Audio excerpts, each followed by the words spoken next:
গুয়ার খাবো না, ভারতের পণ্য কিনবো না। গুয়ার খাবো না, ভারতের পণ্য কিনবো না। বিশ্ব স্বাস্থ্য সংস্থা থেকে ভারতে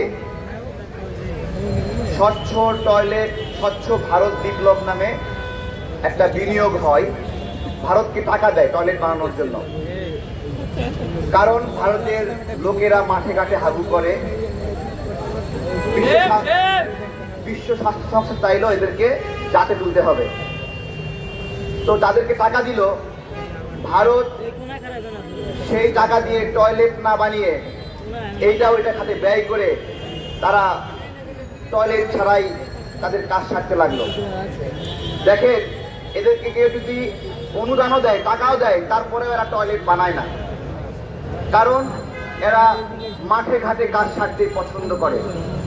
এবং তাদের এখানে সামাজিক আন্দোলন হয়, গুয়ার খাবো না, মাঠে ঘাটে হাঁকবো না।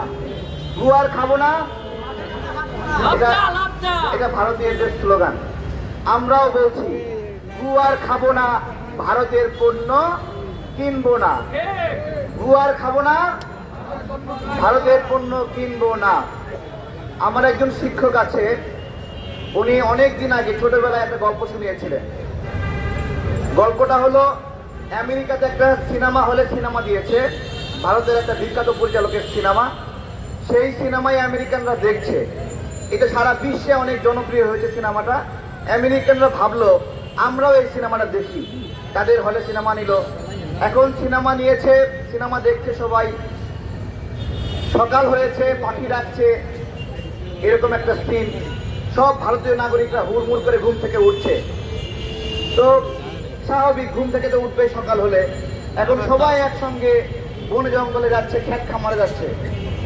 তো আমেরিকানরা বলছে ভালো, যেতেই পারে। এখন সেখানে গিয়ে সবাই বসে পড়েছে। তখন আমেরিকানরা বলছে ওরা কি করছে? তো বলছে ওরা হাগু করছে, এখানে টয়লেট করছে। তো এইভাবে বনে জঙ্গলে টয়লেট করে। তো বলছে ওদের টয়লেট নাই। তো আচ্ছা ঠিক আছে, টয়লেট না থাকলে তারা তো কোথায় করবে? তো করছে। এরপরে গাছের পাতা, শুকনা পাতা এগুলো ছিঁড়ে তারা পরিচ্ছন্ন হচ্ছে। এটা দেখে তারা আশ্চর্য হয়ে যায়, ওদের টিস্যু কোথায়? ওদের টিস্যু নাই কেন? তো বলছে না, ওদের টিস্যু নাই, ওরা গরিব, তাই ওরা পাতা দিয়ে পরিষ্কার করে। তো এটাও তারা মেনে নিল আমেরিকানরা। এরপরে তারা সেখান থেকে বলছে সবাই একসঙ্গে নদীতে গিয়ে গোসল করছে, পুকুরে গিয়ে গোসল করছে। তো একই সিনেমার মধ্যে তো গোসল তো করতে হবে, তাই না? পরিষ্কার হতে হবে। তো বলছে যে এখনই হাগু করলো, এইভাবেই পানিতে গিয়ে নেমে পড়লো সবাই। আচ্ছা ঠিক আছে, ওদের টিউবওয়েল নাই, ওরা তো পানিতে নামবে, এটাও তারা মেনে নিল। এরপরে তারা গোসল শেষ করে বাড়িতে যাবে, যাওয়ার সময় কলস ভর্তি করে পানি নিচ্ছে। এটা দেখে তারা স্বাভাবিক নিচ্ছে যে পানি কোনো কাজে ব্যবহার করবে, এটা তারা মেনে নেয়। এর পরবর্তীতে বাসায় যখন গেছে, ভাত খেতে বসছে, ওই যে কলসে পানি নিয়ে গেল, সেই পানি ঢেলে খাচ্ছে।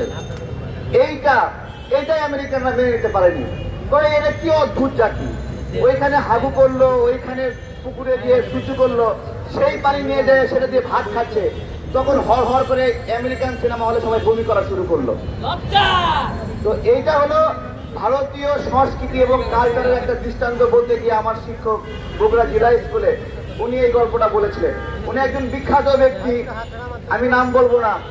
এবং আমাদের এই সময়ে সবচেয়ে জনপ্রিয় আপনার হলো প্রতিবাদী ইউটিউবার এবং রাজনৈতিক বিশ্লেষক, তার নাম বলছি না, আপনারা সবাই ভেবে দেবেন। তার বাবা এই গল্পটা আমাদেরকে বগুড়া জেলা স্কুলে শুনিয়েছিল।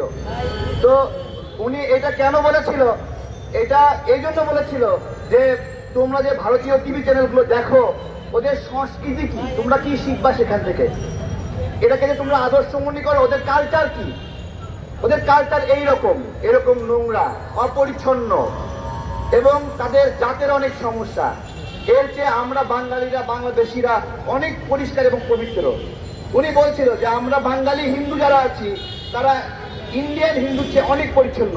আমরা সারাক্ষণ আমাদের ঘর দর মোছামুছি করি, পরিষ্কার রাখি, থালাবাড়ি 2-3 বার করে ধুই।